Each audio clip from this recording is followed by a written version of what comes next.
meu povo. E a luta continua, e a muriçoca continua também.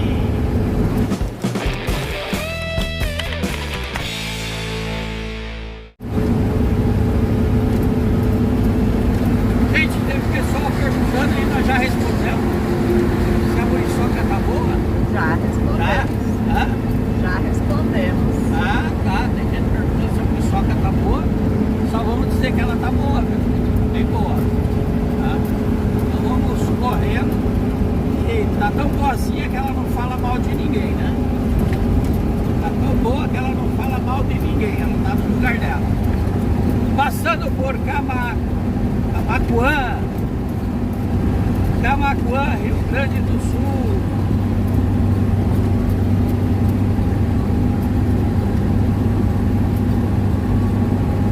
Aqui é Camaquã, né? É. Camaquã. E tem um Camapuã. Camapuã, Mato Grosso do Sul. Isso aí. Isso, aqui é Camaquã, É. né? E tem Mato Grosso do Sul. Que é Camapuã. Com Cu, tá, gente? Camapuã. E aqui, bom, aqui eu não vou falar com quem é, tá? Porque fica feio. Aqui é o ativo. Ah, tá bom. Tá bom, então.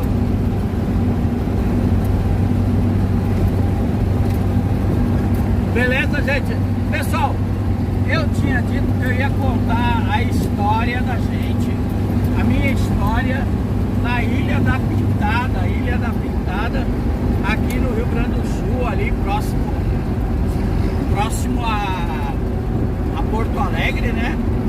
Ilha da Pintada, gente, ela fica ali, Lagoa dos Patos, não sei se é bem Rio Guaíba, Rio Jucuí, é num daqueles rios ali que se junta a Lagoa dos Patos ali próximo.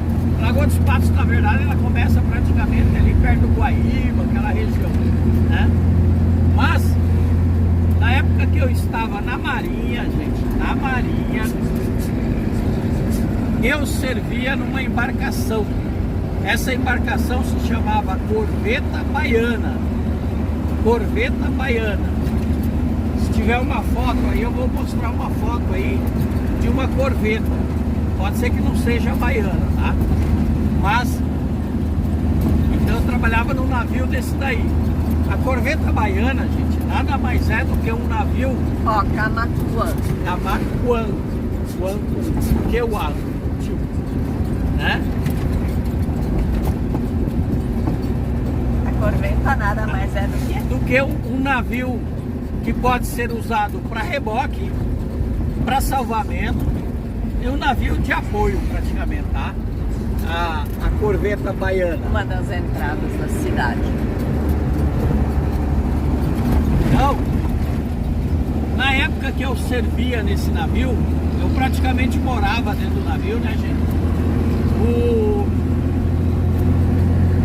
Eu servia aqui na cidade de Rio Grande, no Rio Grande do Sul, aqui mesmo. E teve os navios da Marinha, normalmente, eles passam por reparos periódicos, prolongados, tá? Porque os navios, eles permanentemente, eles têm manutenção. A manutenção, o que é? A pintura, a conservação da embarcação em geral, essa manutenção é periódica, é dia a dia, todo dia tem.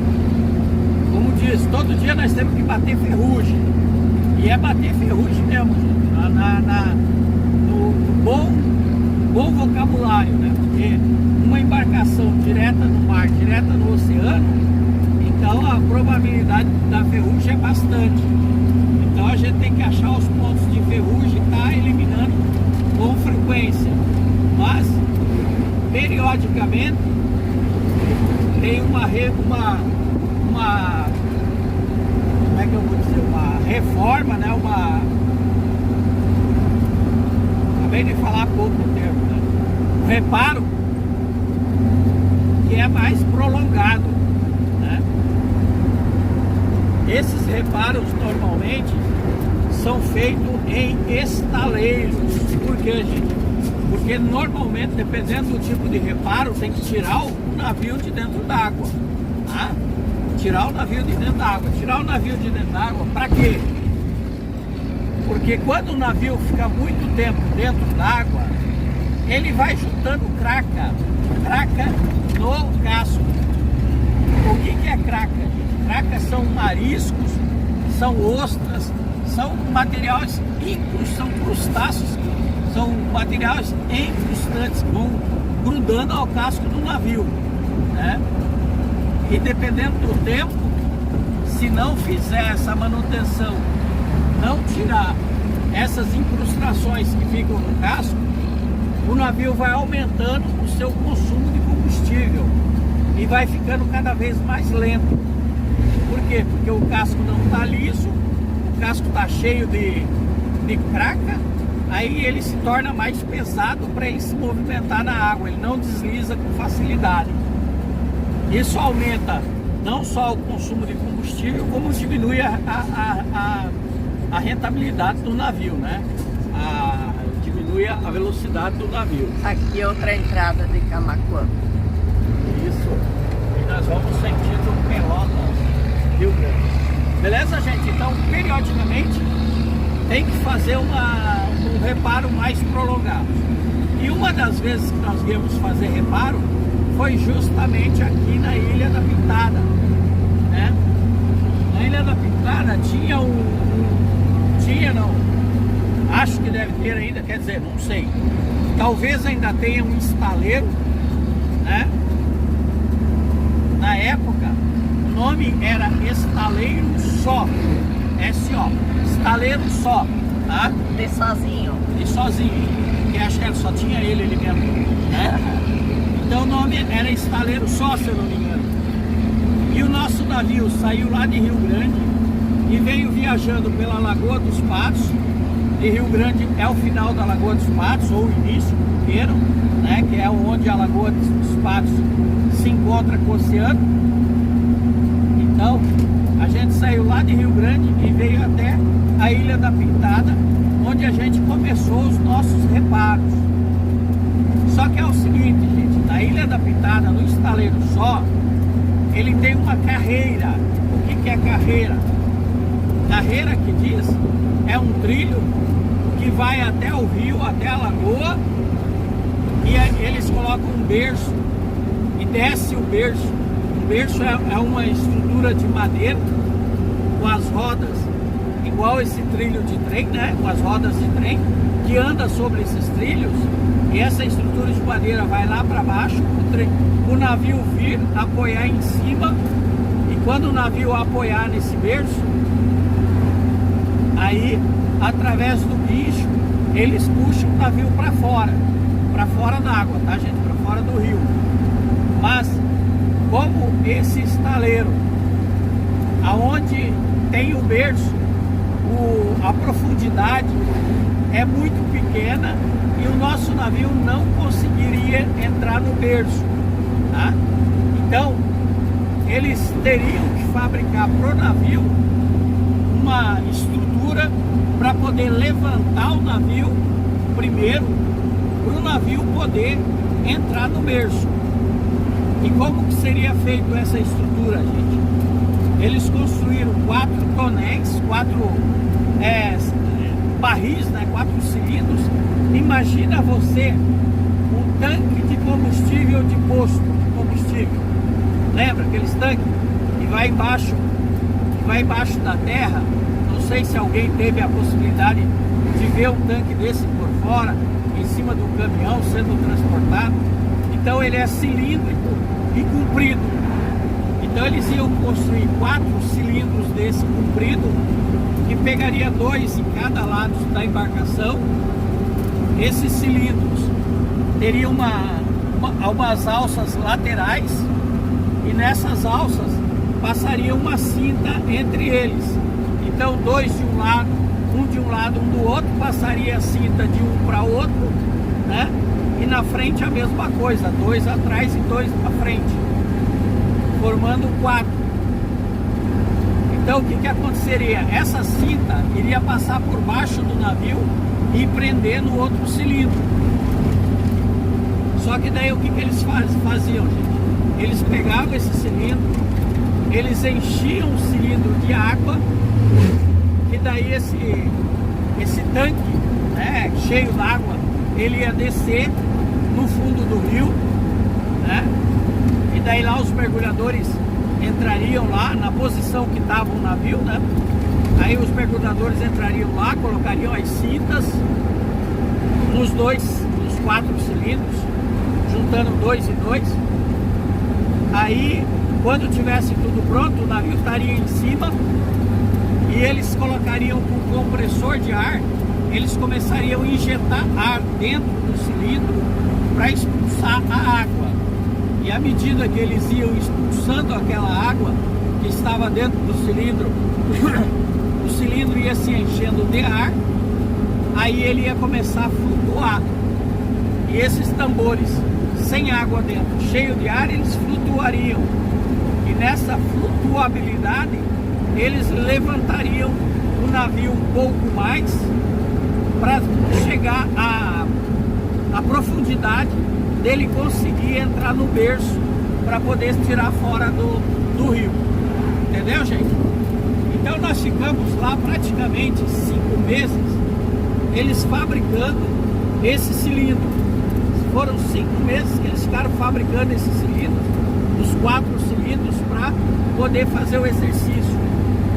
Aí na semana, vamos supor assim, na quarta-feira que vem, nós vamos fazer o trabalho de encher o cilindro de água, botar o cilindro de água, botar o cilindro no fundo, botar as cintas e começar a jogar ar dentro do cilindro para levantar o navio. Isso seria feito numa quarta-feira. Da outra semana, quando foi na quinta-feira da semana anterior, começaram chuvas. Chuvas e chuvas e chuvas.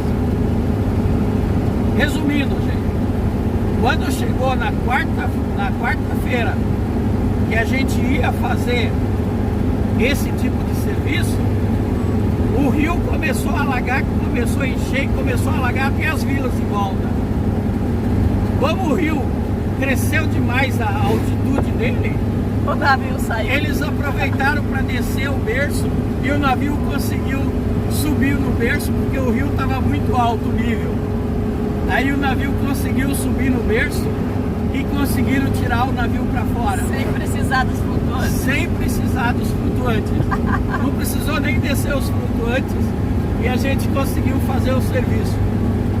Só que aí, gente, foram praticamente 24 horas de serviço ininterrupto no navio, todo mundo trabalhando de madrugada, de dia, porque quando foi por volta das 3 horas da tarde, que o comandante anunciou, que o pessoal do porto anunciaram que o nível do rio estava subindo muito e que daria para o navio entrar no berço.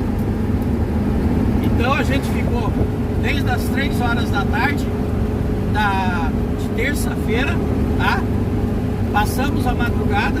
Na madrugada, tipo, volta 1h30, 2 horas da manhã, o navio foi em direção ao berço, conseguiu atracar no berço e por volta de 2, 3 horas da manhã o navio começou a ser puxado para fora.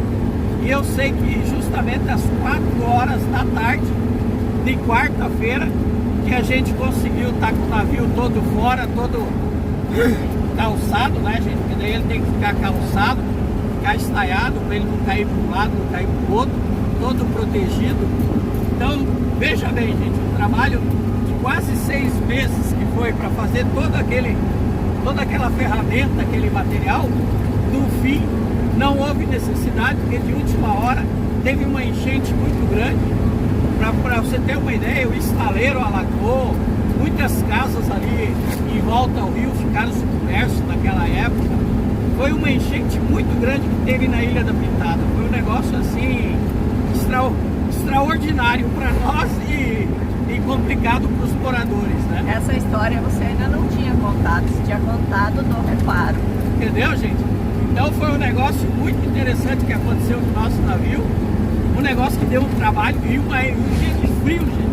Pensa no frio, uma madrugada fria, o rio cheio, tudo transportando, chuva, e a gente por lá de fora tomando chuva, tomando aquele frio todo, mas tendo que guarnecer os nossos postos que a gente chama de postos de combate, ou postos do detalhe especial para o mar, né, que era o DM, e a gente teve que ficar ali naquela situação de frio ali.